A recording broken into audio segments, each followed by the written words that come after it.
ایک نوجوان ہمارا تبلیغی دوست گلاسگو میں رہتا تھا، وہ بیمار ہو کے ہاسپٹل گیا ہے، تو اس کی جو اٹینڈنٹ نرس تھی اس نے 3-4 دن کے بعد کہا کہ آپ مجھ سے شادی کریں گے؟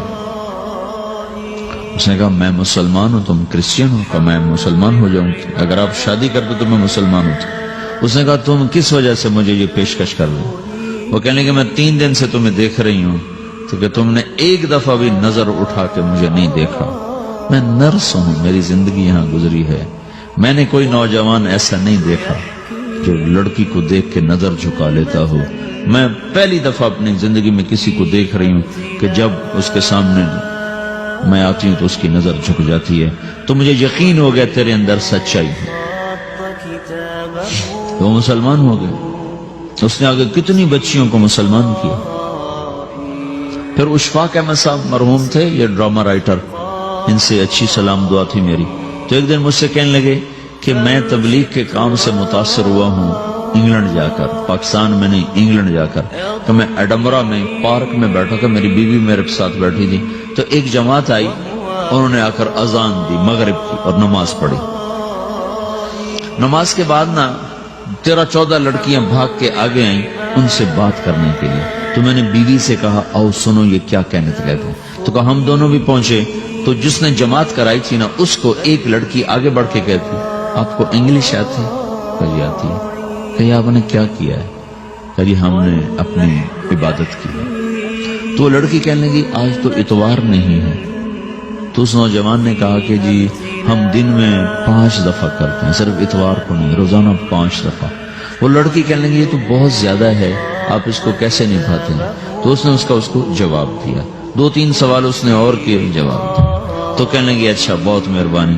اس نے اسے ہاتھ بڑھایا آگے ملانے کے لیے نا، تو وہ نوجوان کہنے لگا میں آپ سے معافی چاہتا ہوں، میں آپ کو ہاتھ نہیں ملا سکتا۔ تو اس لڑکی نے کہا کیوں؟ کہ یہ ہاتھ میری بیوی کی امانت ہے اور کسی کو نہیں لگ سکتا۔ تو لڑکی کھڑی تھی، وہ زمین پہ گر گئی، صرف اس بہت وہ زمین پہ گر گئی، کھڑے کھڑے وہ زمین پہ گر گئی، اور وہ بچوں کی طرح رونے لگی پھوٹ پھوٹ کے، اور کہنے لگی وہ لڑکی کتنی خوش قسمت ہے جس کے تم خامد، کاش یورپ کے مرد بھی ایسے ہی ہوتے۔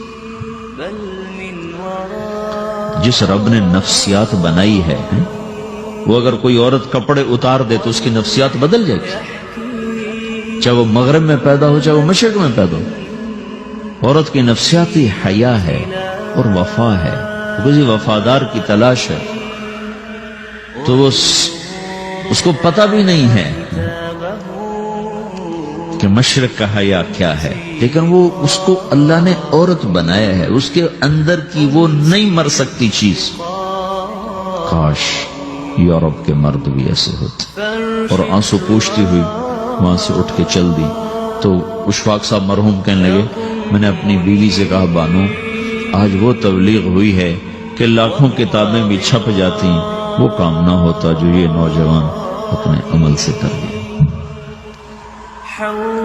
تو میرے عزیزو کٹی پتنگ نہ بنو، اپنی کٹی پتنگ کی منزل کوئی نہیں رہتی۔